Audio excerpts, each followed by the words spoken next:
Mike Hughes couldn't be here today. He's fallen ill, so I'm going to take the presentation. My name is Will Cowling. I am the marketing manager here at FMCG Gurus. And today we'll be analyzing the key trends driving consumption habits in China.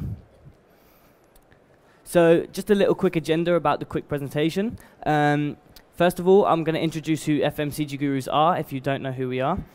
Then there's three key areas which I would like to cover within China. So this is going to be cognitive health, weight management, immunity, and then finally conclude on these topics. So FMCG Gurus, who are we? We're a market research company who specialize in consumer insights. So we specialize in consumer attitudes and behaviors within all things in the food and beverage industry. This year alone, we surveyed over 700,000 people, and we offer bespoke and syndicated research. We have a focus on trend innovation and all things health and nutrition. We're event partners here at FI, and if you look to your left, you'll be able to see some of our infographics here, which we have done with some of our statistics on which we have sponsored.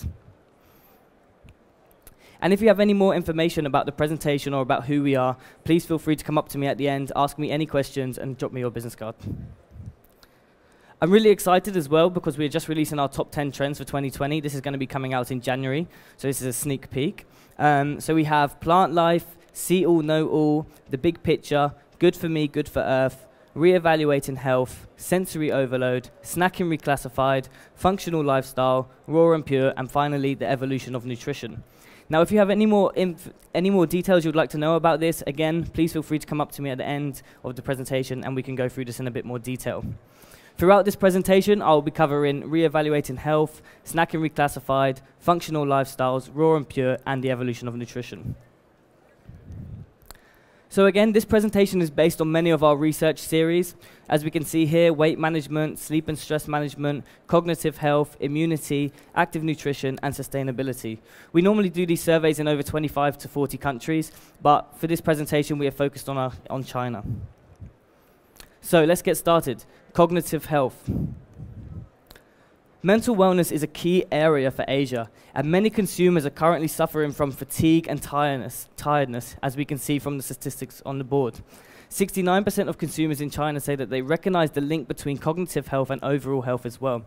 And cognitive health problems in China, especially with stress and sleep-related issues, can be related to the frantic nature of life, and not many consumers are now being able to relax, rest. Many consumers are living such fast-paced lives within their professional and personal lifestyles that they're finding it hard to find time to be able to sit down and cure this relaxation and recuperation. Which leads me on to like a top trend of ours, rest and recuperation, and it's a luxury that not many consumers have at the moment. We're seeing that consumers cram so many activities in the day, being personal and professional, and they have limited time to unwind at the end of the day, and they're actively now looking to deal with this issue.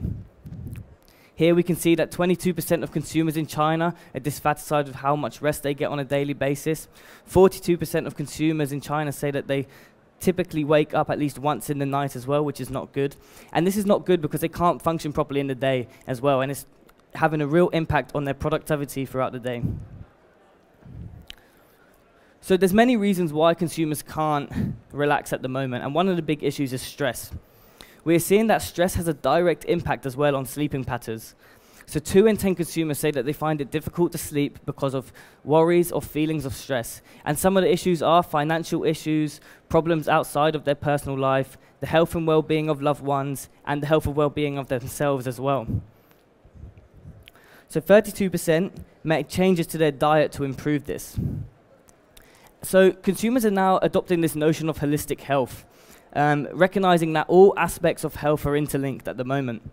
And as we can see, many consumers are making conscious attempts to improve their finances, made conscious efforts to take more breaks, made conscious efforts to spend time, and especially change their diets as well.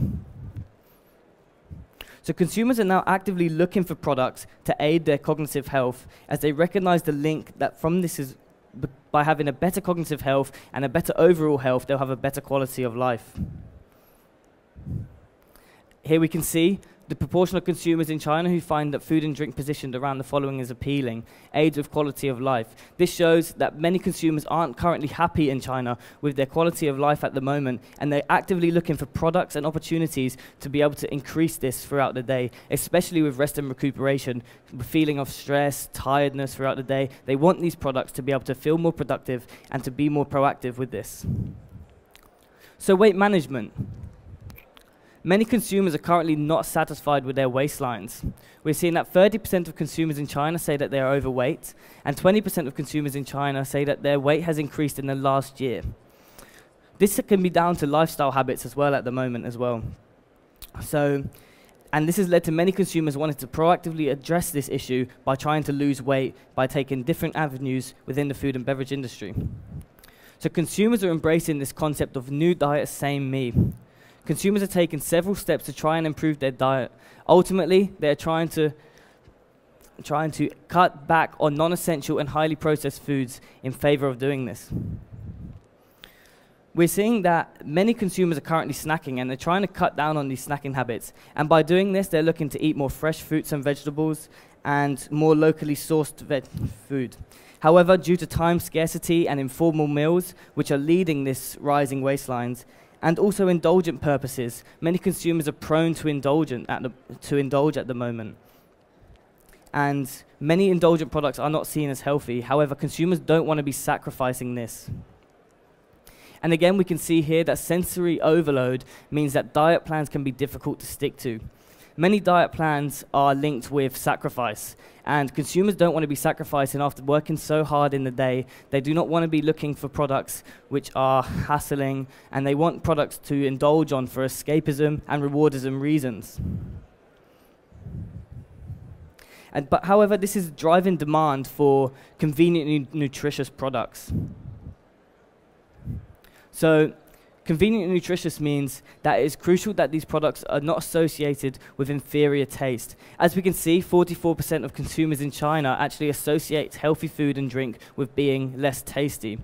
So it's key that brands now position these new healthier products as being just as tasty and convenient and nutritious. So not offering just beneficial for being better for me, high in protein, but however having the flavor and texture and the taste so that consumers actually adopt these products within their everyday lives. So making ensure that it has low sugar claims, is positioned around convenient, nutritious and guilty-free, ensure that there are no issues relating to taste and texture, and to ensure products are deemed affordable as well. So immunity.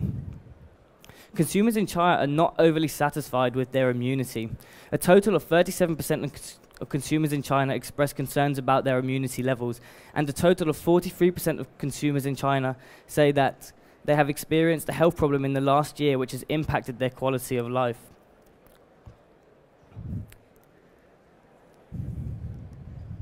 So consumers in China would like a sterilized society. So there are many concerns about being exposed to germs and bacteria, and 54% are related to food and drink products that they buy. They are also concerned about the environment, and that they believe it has gotten worse in the last 2 decades. So as we can see here, 67% of consumers are concerned about the state of environment, and 57% believe that the damage done to the environment is actually irreversible. And this is due to high industrialization, globalization, and which is directly linked to food and the drink industry. So consumers are adopting healthier for longer and a desire to improve their immune systems. We can see that they're taking many steps here to improve this, such as looking to improve their mental well-being, looking to improve their energy levels, and looking to lose weight. So these are some of the key areas which they believe are impacting this, which can help their immune systems build.